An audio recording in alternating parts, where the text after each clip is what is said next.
Hello everyone, it's मीशिल P and I welcome you all to my channel. आज के lesson में हम पढ़ेंगे फाइबर क्रॉप्स। देखिए, फाइबर क्रॉप्स में जो सिलेबस में हमें दिया हुआ है वो पढ़ना है कॉटन और जूट। उसको पढ़ने से पहले हम बेसिक नॉलेज लेंगे कि फाइबर क्रॉप्स होते क्या हैं। फाइबर्स बेसिकली स्मॉल, थिन और स्लेंडर फ्रेगमेंट्स होते हैं किसी भी सब्सटेंस के।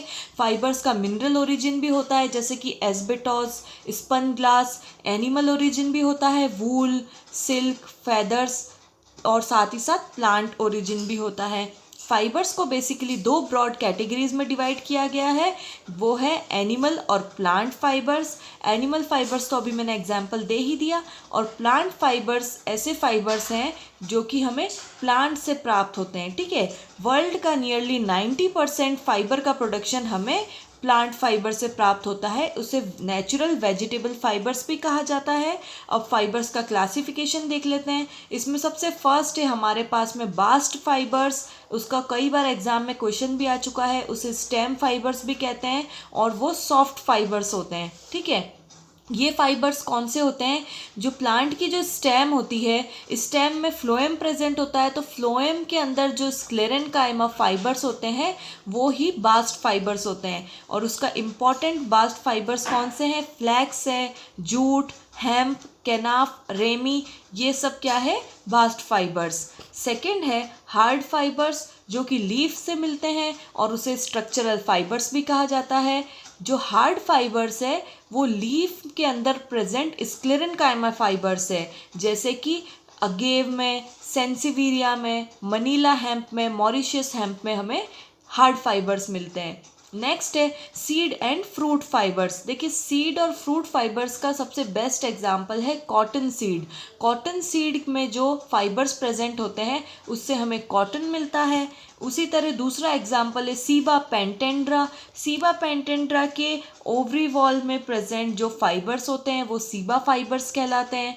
ठीक है, इसी तरह नेक्स्ट होते हैं टेक्सटाइल फाइबर्स। टेक्सटाइल फाइबर्स वो फाइबर्स होते हैं जिनका यूज़ हम क्लॉथ बनाने में, बैग्स बनाने में यूज़ में लेते हैं। लेकिन इस फाइबर्स को अच्छी क्वालिटी का होना बहुत ज़रूरी है। इसकी स्ट्रेंथ अच्छी होनी चाहिए, स्पिनिंग क्वालिटी अच्छी होनी चाहिए, ड्यूरेबिलिटी होनी चाहिए, अपीयरेंस भी अच्छा होना चाहिए। सो टेक्सटाइल फाइबर के अंदर कौन से फाइबर यूज़ में लिए जाते हैं? कॉटन, फ्लैक्स, जूट, केनाफ, अरामेनिया, हेम्प, रोजल हेम्प, इस तरह के प्लांट्स को यूज़ में लिया जाता है। नेक्स्ट है कॉर्डेज फाइबर्स। कॉर्डेज फाइबर्स का मतलब होता है कि वो एक तरह के हार्ड फाइबर्स होते हैं, और जो रस्सियाँ बनाने में यूज़ में लिए जाते हैं वो कॉर्डेज फाइबर्स होते हैं। लेकिन जो सॉफ्ट फाइबर्स होते हैं, जैसे कि सन हेम्प है, Deccan hemp, jute hemp, cotton है, उसको फाइन क्वालिटी थ्रेड्स बनाने में और फाइन क्वालिटी रोप्स या मतलब रस्सियाँ बनाने में यूज़ में लिया जाता है।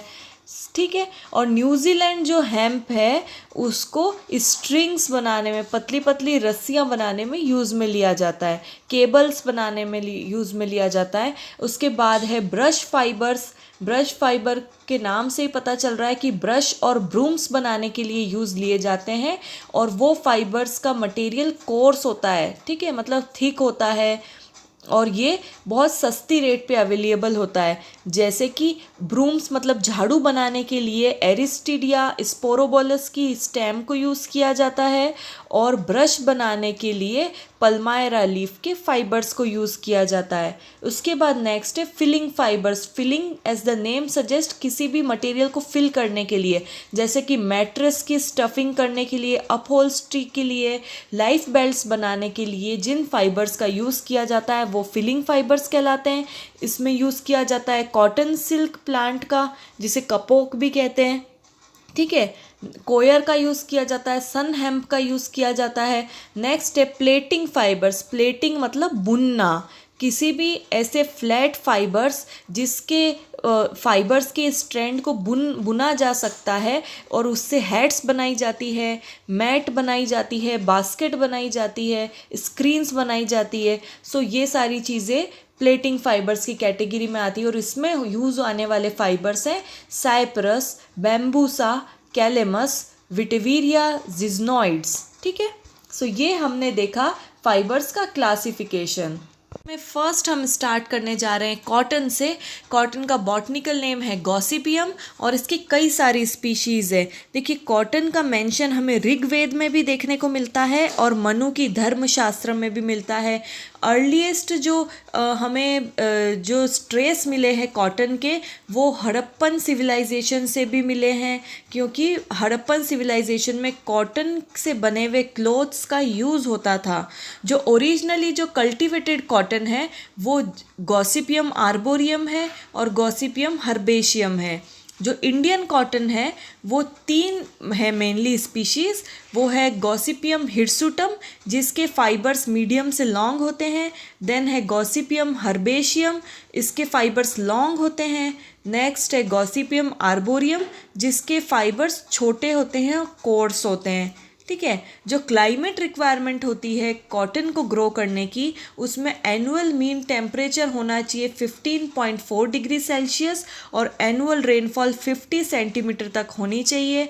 और जब जो कॉटन की बॉल बनती है, कॉटन की बॉल मैच्योर होती है, वहाँ से लेकर के हार्वेस्टिंग पीरियड तक बहुत ज़्यादा सनशाइन होनी चाहिए। ठीक है, बिल्कुल भी फ्रॉस्ट नहीं होनी चाहिए, ह्यूमिडिटी नहीं होनी चाहिए, ऐसा टेम्परेचर रिक्वायरमेंट है कॉटन की। ठीक है, सॉइल कैसी होती है कॉटन को ग्रो करने के लिए, जिसमें अच्छी मॉइस्चर होल्डिंग कैपेसिटी हो, ड्रेनेज अच्छा हो। ठीक है, उसके बाद में पीएच रिक्वायरमेंट है 5.5 से 8.5 तक।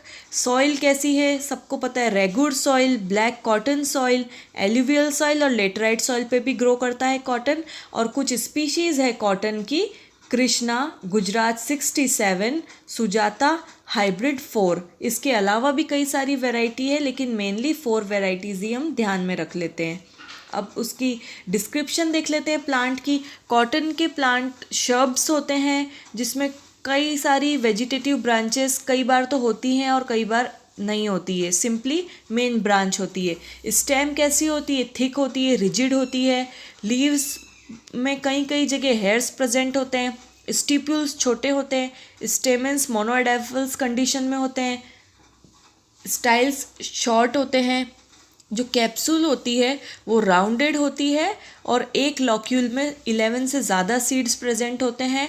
सीड्स में हेयर्स की 2 कोट प्रेजेंट होती है। ठीक है, एक तो लॉन्ग लिंट हेयर्स होते हैं और शॉर्ट फज हेयर्स होते हैं। ठीक है, अब यूजेस देख लेते हैं कॉटन के। कॉटन हमारे कंट्री का एक मेजर कैश क्रॉप है जो कि 3 इम्पॉर्टेंट प्रोडक्ट्स की यील्ड करता है। इससे हमें फाइबर मिलता है, फूड मिलता है और फीड मिलता है। ठीक है, जो लिंट फाइबर होता है उसको क्लोथिंग के लिए यूज़ किया जाता है, मतलब जो लॉन्ग लिंट हेयर्स है उसको क्लोथिंग, हाउस होल्ड और इंडस्ट्रियल आर्टिकल्स के लिए यूज़ किया जाता है। जो क्लोथिंग के आर्टिकल्स है उसमें शर्टिंग है, आउटरवेयर्स है, ग्लव्स है, हॉजरी है। और जो हाउस होल्ड के आर्टिकल्स हैं उसमें बेड शीट्स है, कवर्स है, पिलो केसेस है, टॉवल्स है, टेबल क्लॉथ्स है, ब्लैंकेट्स है। और इंडस्ट्रियल आर्टिकल्स में होता है tents, tarpaulins, insulation, cellulose and plastics. ठीक है, इसके अलावा भी कॉटन सीड ऑयल भी हमें मिलता है। कॉटन फाइबर एक्सट्रैक्ट करने के बाद जो कॉटन सीड होता है उससे ऑयल एक्सट्रैक्ट किया जाता है जो वनस्पति के मैन्युफैक्चरिंग में यूज़ होता है। और उसके बाद में जो ऑयल एक्सट्रैक्ट होने के बाद में जो रेसिड्यू बचता है, जो कॉटन सीड केक बचता है, वो एक एक्सीलेंट मैन्योर है। ठीक है, उसके बाद में जो लिंटर है it is used for stuffing cushions, pillow and mattresses. देखिए कॉटन और जूट की जो भी इकोनॉमिक इम्पोर्टेंस है वो हमें रट्टा लगाने की तो ज़रूरत नहीं है, वो बेसिकली ऐसी है यूजेस उसकी जो डेली लाइफ में हम कई सारे उसके एग्जाम्पल दे सकते हैं और हम बिना पढ़े भी उसे याद कर सकते हैं। प्लांट फाइबर्स हमारे पास में है वो है जूट। जूट का बॉटनिकल नेम है कॉर्कोरस कैप्सुलैरिस। ये टीलिएसी फैमिली से बिलोंग करता है। एक बात मैं बताना भूल गई, जो गॉसिपियम है कॉटन है वो मालवेसी फैमिली से बिलोंग करता है। ठीक है, जो जूट फाइबर है वो प्लांट की बार्क से हमें प्रोवाइड होता है। ठीक है, और जूट बेसिकली क्या है, वो स्टेम का सेकेंडरी फ्लोएम फाइबर है।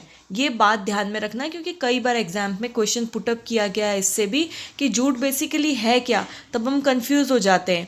कई बार सेकेंडरी जाइलम फाइबर्स भी दे दिया जाता है ऑप्शन में, लेकिन इसका करेक्ट आंसर क्या होगा? Secondary phloem fibres. देखिए जूट की करीबन 40 स्पीशीज़ है जो ट्रॉपिकल एरियाज़ में ही मिलती है। ये ट्रॉपिकल एरिया का प्लांट है, लेकिन इसमें से 8 स्पीशीज़ है वो इंडिया में मिलती है। और इसमें जो दे रखी है कॉर्कोरस ओलिटोरियस, ये वाइल्ड स्टेट में इंडिया और साउथ अफ्रीका दोनों में मिलती है, लेकिन इसका कल्टीवेशन किया जाता है। जो जूट के ग्रो करने के एविडेंस मिले हैं वो 16th सेंचुरी के मिले हैं वेस्ट बंगाल से। इंडिया में जूट वेस्ट बंगाल, उड़ीसा और असम के कुछ एरिया में ही ग्रो की जाती है, और बाकी एशिया में देखा जाए तो बांग्लादेश, मलेशिया, श्रीलंका, इन सब जगह जूट की प्रोडक्शन की जाती है। देखिए प्लांट होता है ये हर्बेशियस, एनुअल होता है, ड्यूरेशन होती है इसकी 3 to 5 मंथ्स की, प्लांट की हाइट होती है 1.5 to 4.5 मीटर्स की, स्टेम सिलेंड्रिकल है, आप इस डायग्राम में देख सकते हैं जूट के प्लांट्स, ठीक है। ब्रांच्ड हो सकती है, अनब्रांच्ड भी हो सकती है। लीफ होती है ग्लैब्रस, मतलब हेयर्स एब्सेंट होते हैं। ऑब्लोंग एक्यूमिनेट लीफ का शेप होता है, सेकेंड डायग्राम में आप देख सकते हैं, ठीक है। कोर्सली टूथेड, मतलब जैसे दांत होते हैं ना उस तरह का लीफ का मार्जिन होता है। पीटियोल इसमें 4 to 8 होते हैं। स्टिप्यूल्स भी प्रेजेंट होते हैं। फ्लावर्स स्मॉल होते हैं, किसी स्पीशीज़ में वाइट होते हैं तो किसी में येलो होते हैं। साइम इन्फ्लोरेसेंस होता है। सेपल्स तो 5 होते हैं, लेकिन पेटल्स 5 to 6 हो सकते हैं। स्टेमेंस इसमें 30 to 60 होते हैं। पेंटाकार्पिलरी सिनकार्पस ओव्यूल होता है। एक्साइल प्लेजेंटेशन होता है, और सीड कैसा होता है इसका? स्मॉल होता है। इस डायग्राम में आप इसमें प्लांट देख सकते हैं, इसकी हाइट इससे पता लग रही है और प्लांट कैसा होता है। अब देखिए जूट की क्या रिक्वायरमेंट है। जूट को ग्रो होने के लिए एक वार्म और ह्यूमिड क्लाइमेट की ज़रूरत पड़ती है, जहाँ पर मीडियम रेनफॉल हो, और ऐसा टेम्परेचर कहाँ मिलता है? ट्रॉपिकल एरिया में। पीएच रिक्वायरमेंट होती है 5 to 7, और बहुत तरह की वैरायटी सॉइल की वैरायटी पे ये ग्रो करता है। जो आइडियल स्टेज होती है इस की हार्वेस्टिंग की, वो कब होती है? जब plants are in small pots, जब छोटी छोटी पॉट्स आ जाए प्लांट्स पर, तब इस प्लांट को हार्वेस्ट कर लिया जाता है। और ये कैसे हार्वेस्ट करते हैं? बिल्कुल ग्राउंड से टच होकर इसकी स्टेम को काट लिया जाता है सिक्कल की हेल्प से, और बंडल्स में कलेक्ट कर लिया जाता है। अब मेन जो प्रोसेस है फाइबर एक्सट्रैक्शन का, उसे कहते हैं रेटिंग। रेटिंग एक ऐसा प्रोसेस है जिसमें जो फाइबर्स की बार्क होती है वो लूज हो जाती है और वुडी स्टॉक से सेपरेट हो जाती है, जिसमें कि पेक्टिन्स, गम्स और दूसरे जो म्यूसिलेजिनस सब्सटेंस है वो सब रिमूव हो जाते हैं। कई बार केमिकली भी रेटिंग का प्रोसीजर किया जाता है, और बाकी तो नॉर्मली जो फिजिकल रेटिंग का प्रोसेस इस डायग्राम में आप देख सकते हैं, इसमें पानी में डालकर इन फाइबर्स को रखा जाता है 8 से 30 डेज तक। उसके बाद में इसको एक्सट्रैक्ट करके सन ड्राई किया जाता है, ठीक है। जो इसमें 2 स्पीशीज़ हैं मेनली, कैप्सुलरिस की और दूसरी है ओलिटोरिस की। कॉर्कोरस ओलिटोरियस की जो फाइबर्स होते हैं बहुत सॉफ्ट होते हैं, बहुत चमकदार होते हैं और बहुत स्ट्रॉन्ग होते हैं as compare to corchorus capsularis. जो कैप्सुलरिस जो वैरायटी है, इसके फाइबर वाइट कलर के होते हैं, और इसी वजह से इसका नाम पड़ा है वाइट जूट। जो इसकी यील्ड है, यील्ड कितनी होती है?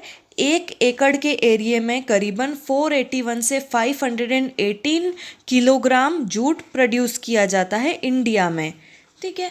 अब यूजेस देख लेते हैं जूट के यूजेस। जूट एक इम्पॉर्टेंट टेक्सटाइल फाइबर है कॉटन के बाद, ठीक है।